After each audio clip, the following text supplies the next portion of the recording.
Disclaimer. The comments made in this video are solely for entertainment purposes and are not intended to harm or offend anyone. In today's age of division and so-called progress, many pride themselves on being woke. But what happens when their hollow rhetoric collides with the truth?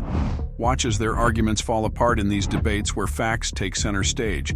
After you subscribe, of course. We begin with a debate between a delusional male student and Michael Knowles. The student tries to argue about the place of transgender people in society, but his logic quickly falters.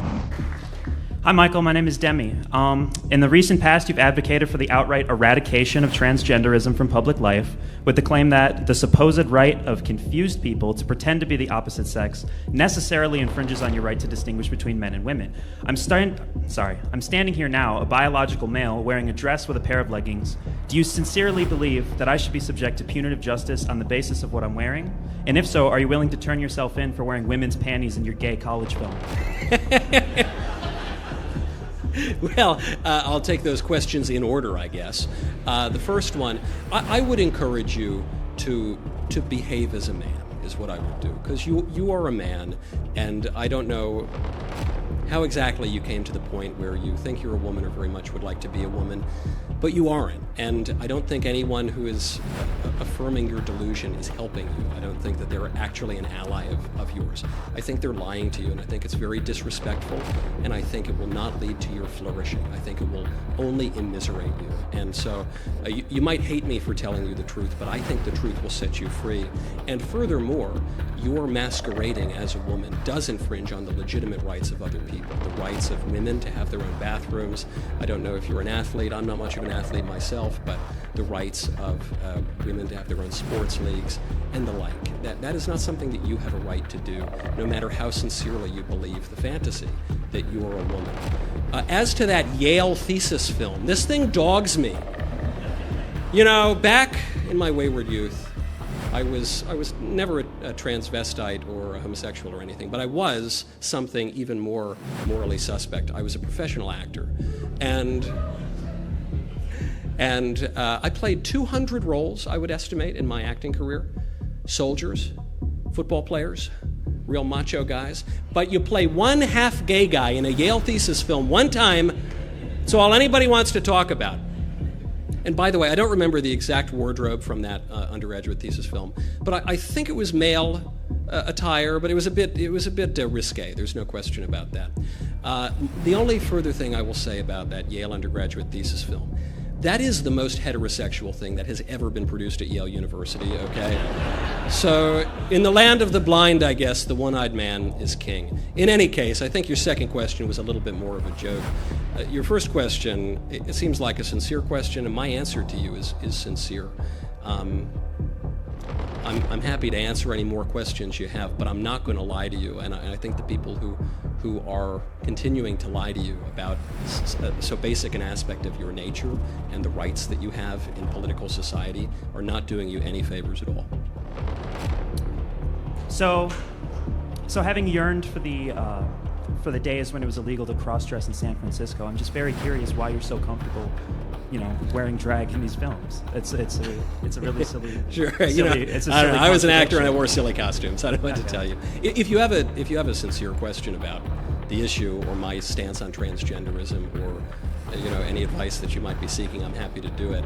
But if you merely want to say that Yale is a bit of a queer school and I was in a student film, I guess I was, and I was basically the most macho guy at that school. What does that tell you about Yale University? He repeatedly brings up some student film, as if it's a legitimate point. It might be funny once, but the fact that he keeps doubling down on it shows he's at least partly serious.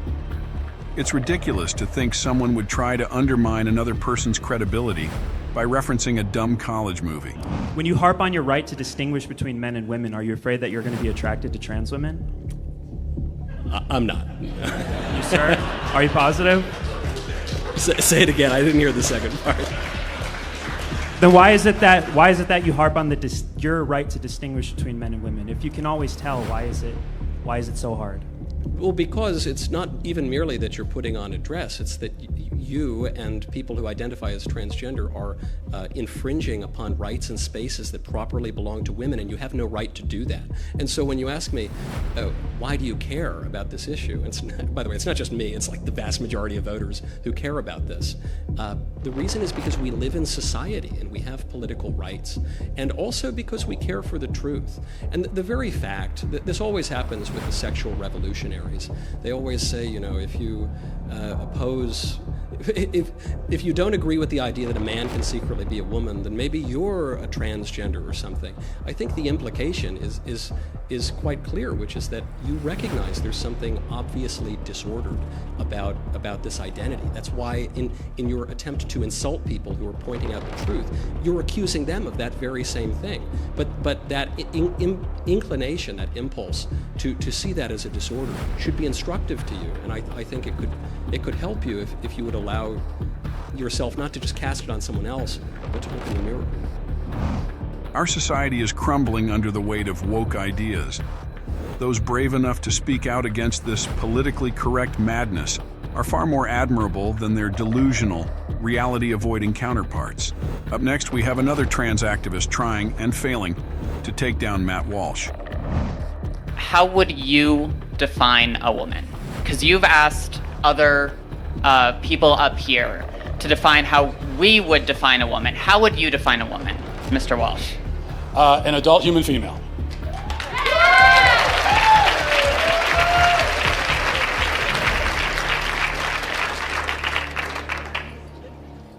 And how don't trans people, how doesn't a transgender woman fit that definition? Female. Because they're not female. They have. You said that you are a biological male, correct? I said I'm transgender. I might be intersex for all we know. About almost as many people in the world are transgender as intersex, and a lot of people don't know.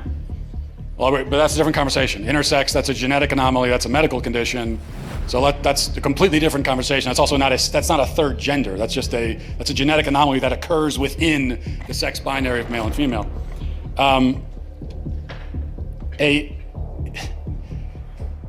So what you're saying is that a quote-unquote trans woman is a female? By the definitions I'm familiar with, yes. So how would you define female? Through my training in healthcare, there are several different categories for how we define sex. People bring up chromosomes. People also bring up hormone levels. People bring up all sorts of other categories. Lots of people don't fit neatly into a gender binary, even people we don't consider to be intersex. It's a complicated spectrum. It's not complicated, but you also didn't define. So what is a woman? What is a female? What do these words mean? It's complicated, and I know you're not going to like that answer, but that's because there are no simple answers in human biology. Let me ask you a question. You guys, well, hang on. Just let me finish.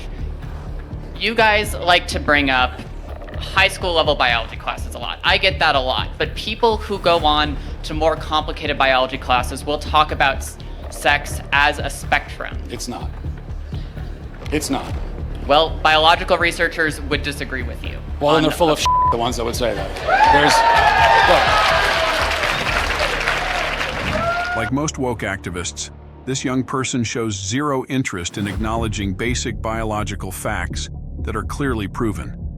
Instead, they dive into talk about spectrums and complicated definitions when the truth is straightforward. Maybe what they really need is a simple, grade school level explanation. There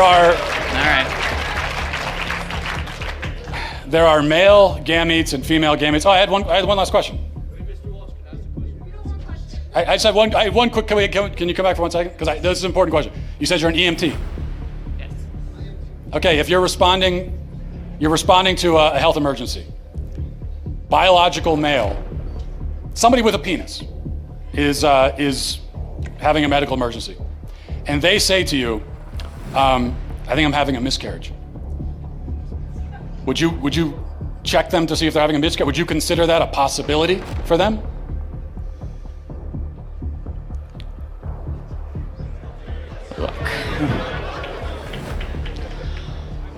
No, but that's because some people don't have body parts. Doesn't mean they're not a woman.